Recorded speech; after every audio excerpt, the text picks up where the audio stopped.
Peace and blessings. This is RauKhu, and I wanted to make a real short video. I'm gonna try to make a short video regarding honoring your ancestors, and I thought that this subject might kind of strike a chord with some people, and the reason being is because, as I've mentioned before in previous videos, that ancestor, honoring the ancestors and venerating the ancestors, this is like a real hot topic right now.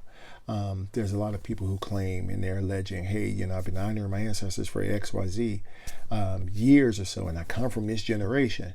And when you really delve into any of their, the information that they're printing, the information that they put on the web and everything, when you really delve into it, you find out that basically they're a bandwagoner.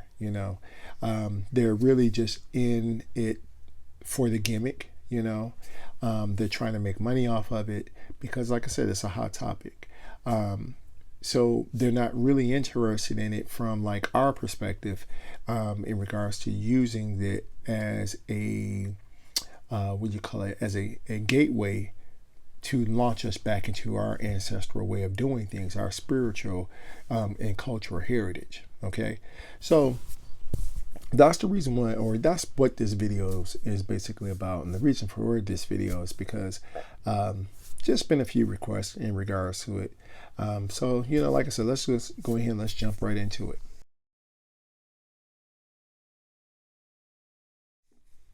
So, number one,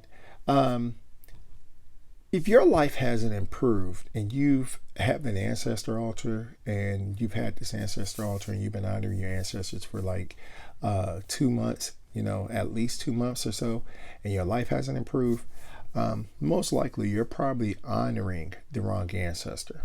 Okay. The one thing you have to, that's not really mentioned is that from a traditional perspective, from people who go ahead and they've been practicing this as this is part of their culture, this is their cultural way of doing things. From that understanding, from that perspective, everyone is not an ancestor.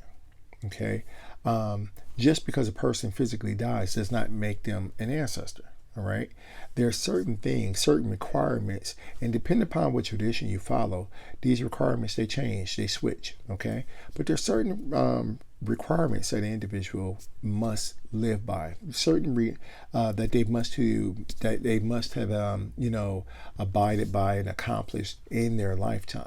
Okay, and this is the reason why there's such a breakdown in ancestors. For instance, okay, well, I want to say for instance, but for the most part, a lot of your ancestors, they should be they should be like a model. Okay, they should be an individual that you looked up to, even if they even if they didn't accomplish all the things that they needed. Okay, or all the things or all the goals that were set in their path. Okay, so like I said, that's really what the role of an ancestor is. Well, that's part of the role of an ancestor. And if you are not, if your life is not improving, then most likely you're not honoring an ancestor. Okay, you're honoring someone who just basically passed away, but for the most part, they're not aspiring anything. So because they're not aspiring, or they didn't aspire to do anything in their lifetime, they're not going to aspire to, or inspire you to do anything beyond the grave. Okay, and that's the first rule. The first thing I should say, if your life isn't improving after honoring your ancestors for at least, like I said, 2 months or so, most likely you're honoring the wrong ancestor, and you need to probably reconsider having that ancestor or so on your altar.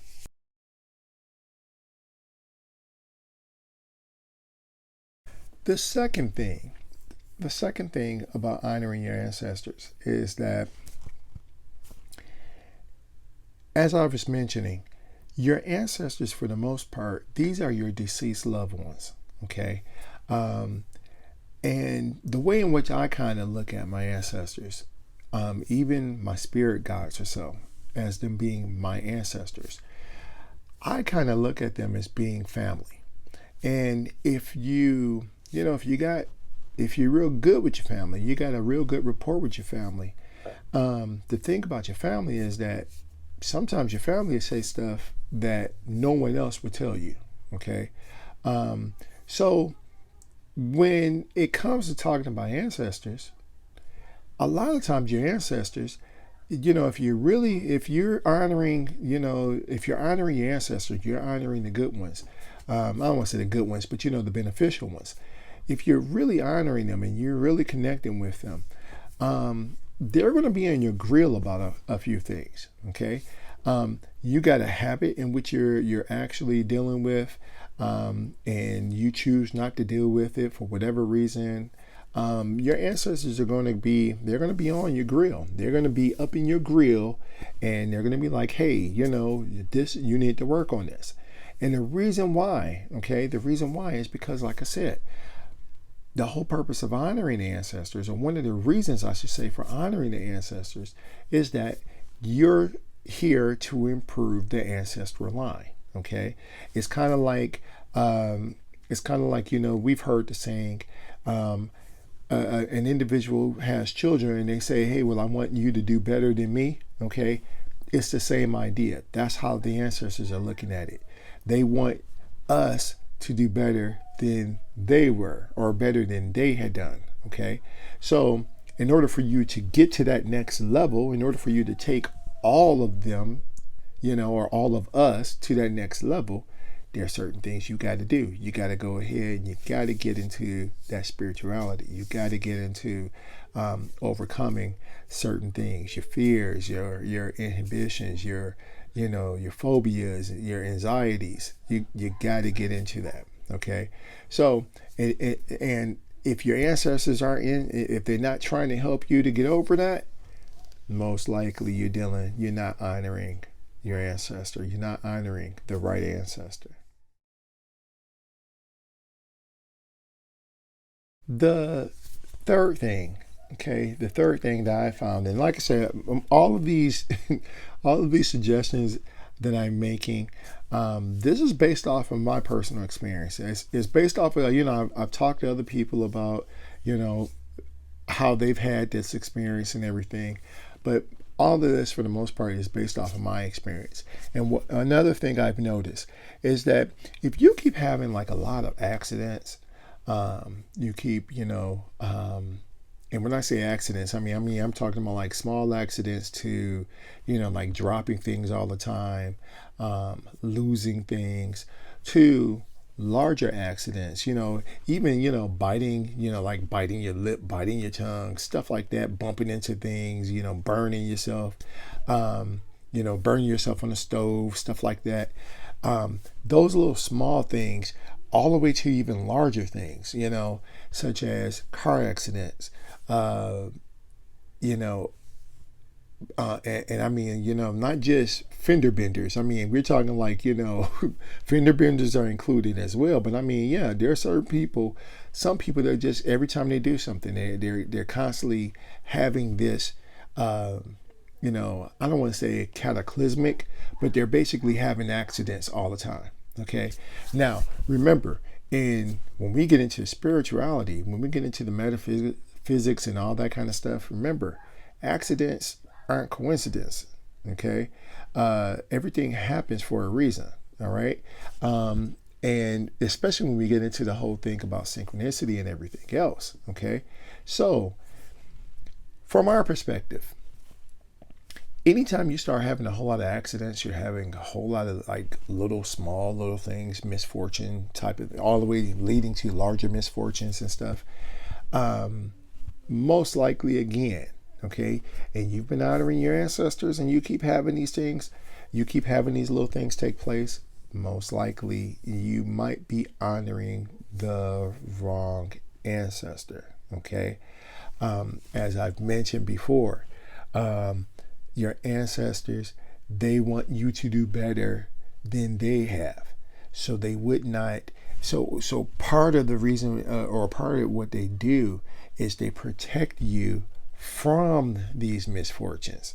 Okay, they protect you from, accidents and all these types of things. Okay, if you find yourself having, this is becoming frequent, that you're having accidents, you're having these type of misfortunes and mishaps and all this other kind of stuff, all these different obstacles and everything, you're most likely not dealing with an honorable ancestor.